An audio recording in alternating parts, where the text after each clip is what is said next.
Welcome, everyone. For today's prep, we're starting our last major topic, which is integration. And the way we're getting into this is with the idea of anti-differentiation.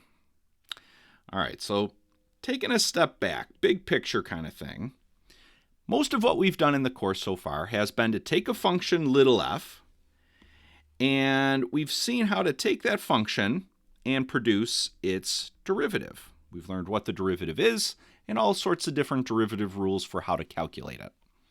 So this process, we call this differentiation. Taking a function and producing its derivative, it's called differentiation.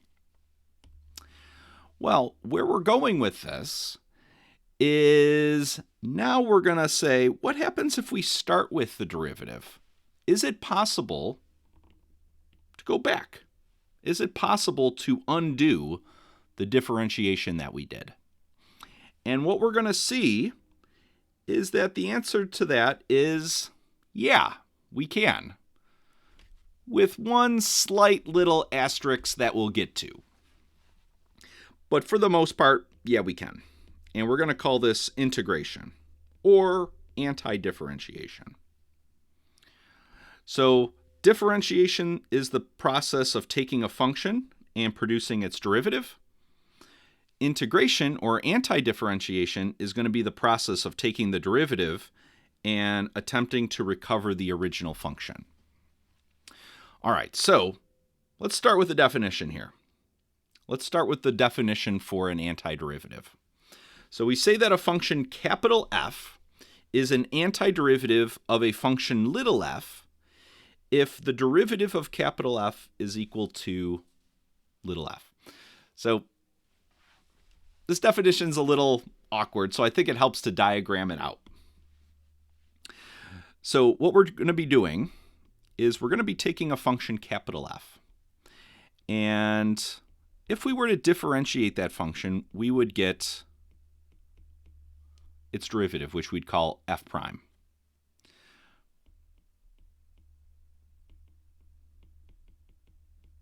So that's going to be its derivative. Now, if this derivative happens to be equal to some function little f of x, then we would say capital F is the antiderivative of little f.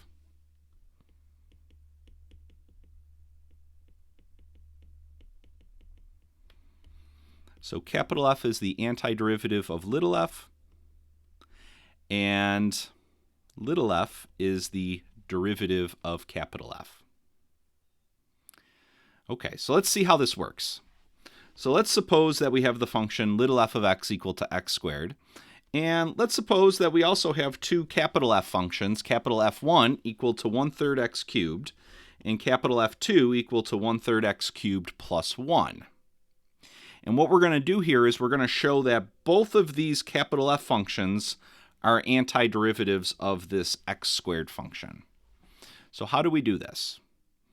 Well, we're going to take our capital F function, we're going to calculate the derivative, and whatever derivative we get, we're going to show that it's equal to that x squared function. So let's try it out. So we're taking our f1 function here, which is 1/3 x cubed, and we're going to differentiate that. So when we differentiate, we'll call our derivative capital F1 prime, and means we're going to differentiate our function here. And if we do that, well, the 1/3 is a constant multiple, so it just kind of sticks around out in front. And then the derivative of that x cubed is 3x squared. All right, so, and if we simplify that, we get x squared. So the 3 and the 1/3 cancel, leaving us with just the x squared, and that's precisely this little function f of x. So what we showed here is that we started with this function capital F, we did its derivative, figured out what f1 prime is, and we showed by simplifying that this derivative is equal to that function little f.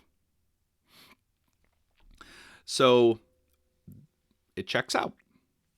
this function is the antiderivative.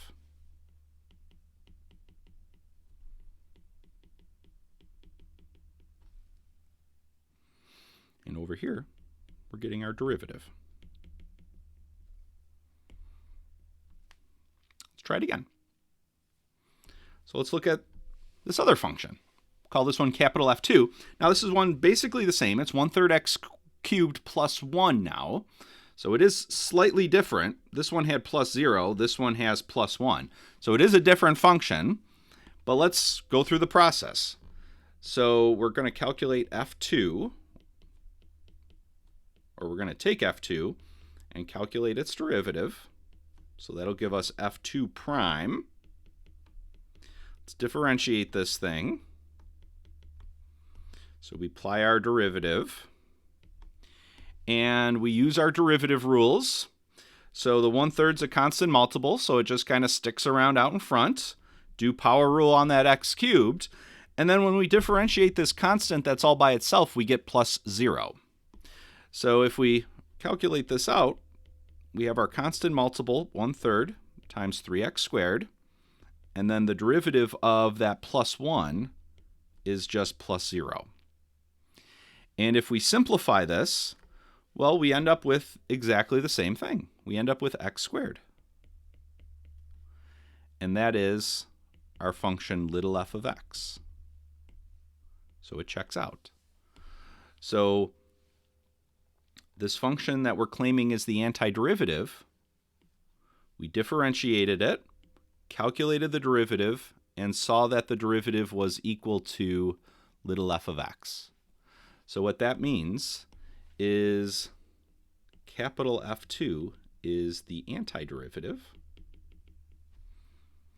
and little f is its derivative. So they kind of form like a pair almost. Now what you might be noticing is that these functions that we worked with really weren't that different. They're different. They're technically different functions, but they're kind of the same. You know, the main variable part here is the same. The only difference is that this one had plus 1 and this one, had plus 0. And this is kind of the way of doing business with antiderivatives. So we have a result that if we have two different antiderivatives, well, they're basically equal to each other, except they differ by a constant. And the way we're going to indicate this is with plus c. So technically, a function, little f, is going to have an infinite number of possible antiderivatives.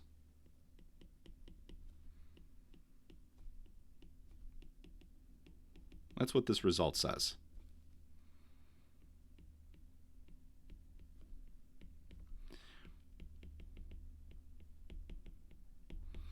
But they're all basically going to be the same. The main variable parts are going to be the same.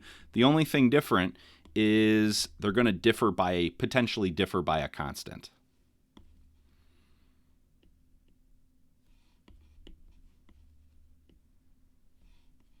So little f is going to have an infinite number of antiderivatives, but they're all going to differ by a constant.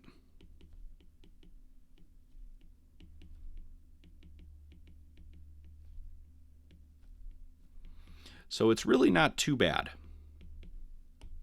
The main variable parts are going to be the same. And that's kind of what we're seeing in this first little mini example here. 1/3 x cubed is kind of the main variable part. It's going to be the same. It's going to be consistent for all antiderivatives of x squared. But then the thing that's going to be different is the constant that potentially is getting added on. So in these, we had plus 0 and plus 1, but you could come up with other antiderivatives by adding on a different constant. So 1/3 x cubed plus 5, that would be an antiderivative. 1/3 x cubed plus 10, that would be an antiderivative, and so on. So it's all the antiderivatives of a function. We're going to have an infinite number of them, but they're all basically the same. The variable part's going to be the same. They're only just going to differ by a constant. Okay. And we'll talk more about this in class, but the idea behind this constant is that the antiderivatives are kind of going to be like parallel lines.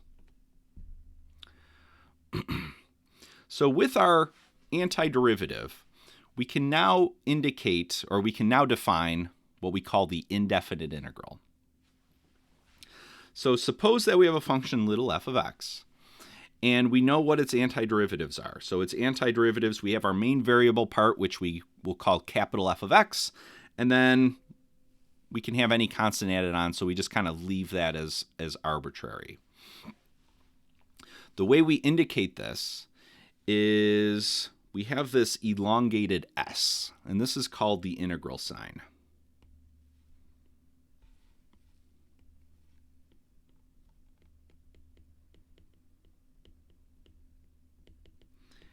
And the reason why we use an s, we'll see it later on, is what we're doing is we're kind of,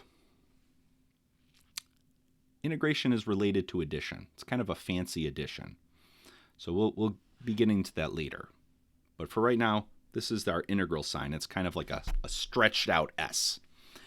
The function that we're going to be trying to find the antiderivative of, we sometimes call that the integrand. So it's the function we're integrating. And then we have the differential at the end, dx. And that really is just telling us what variable we're using. So if we were going to read this, it would say find the antiderivative of the function f of x with respect to variable x. And then we find the main variable part of our antiderivative, and because the antiderivatives can differ by a constant, we normally just put on plus c at the end. And this is just an arbitrary constant.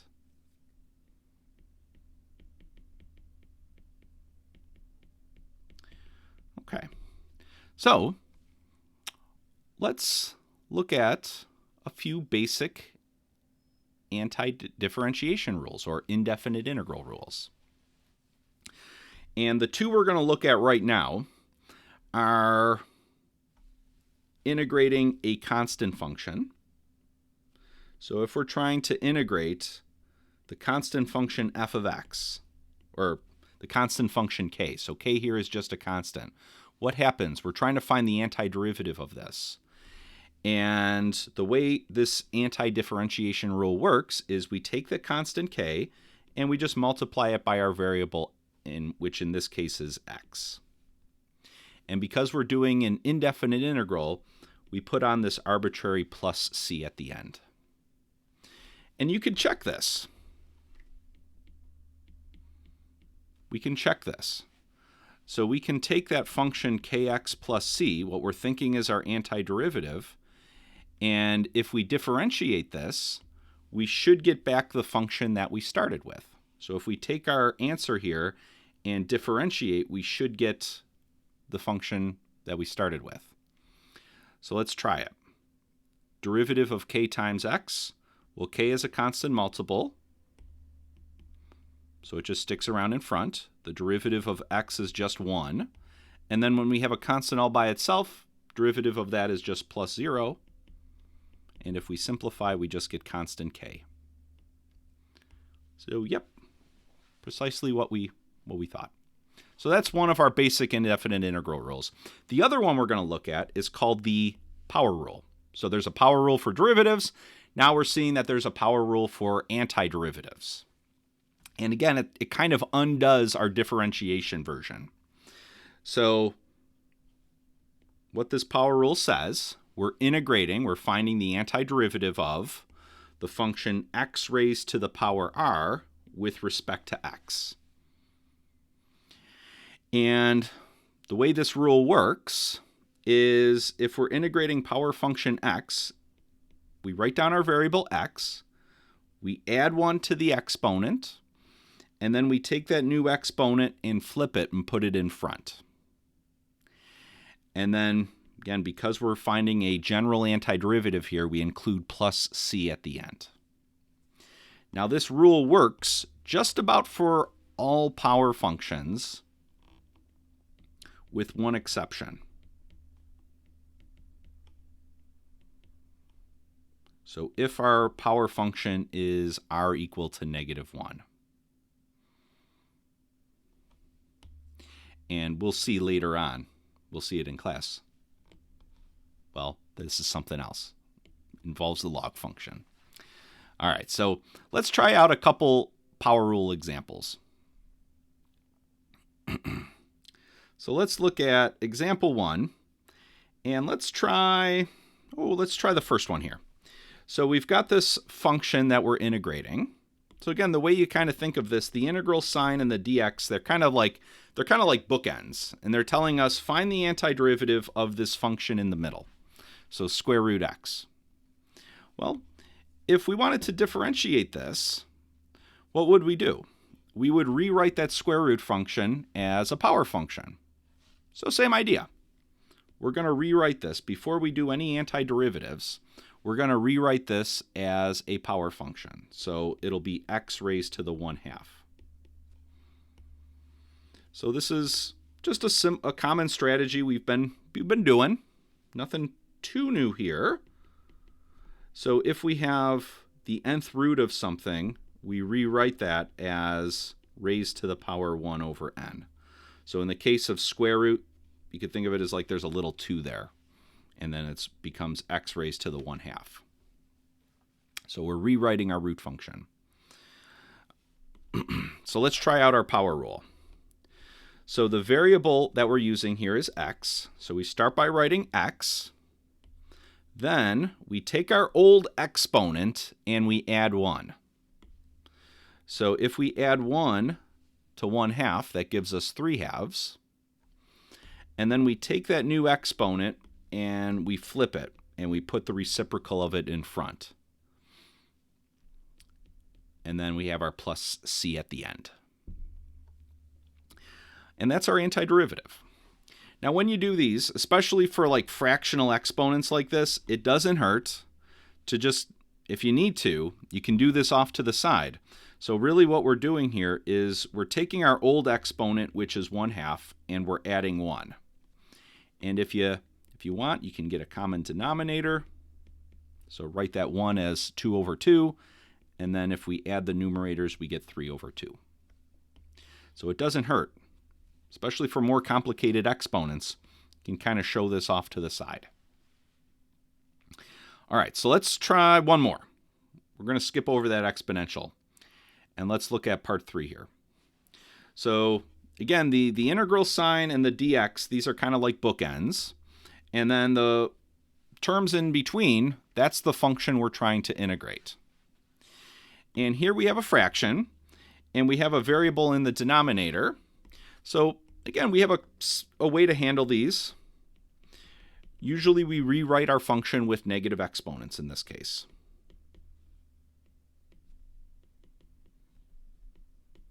And we're going to do the same thing here. So before we try to find any antiderivative, let's write that as x raised to the -2. So I'm getting rid of the fraction. My variable is still x, but now instead of the exponent being +2, now it becomes -2. All right, so now this is a perfectly good power function. So we can find our antiderivative. So the variable is x. We add 1 to the exponent, which takes us up to -1. And then we take that new exponent, we flip it, and put the reciprocal in front. And then for indefinite integrals, we throw on plus c at the end. Okay. So we're going to be practicing more of these in class. So get ready. We'll see you then. Bye-bye.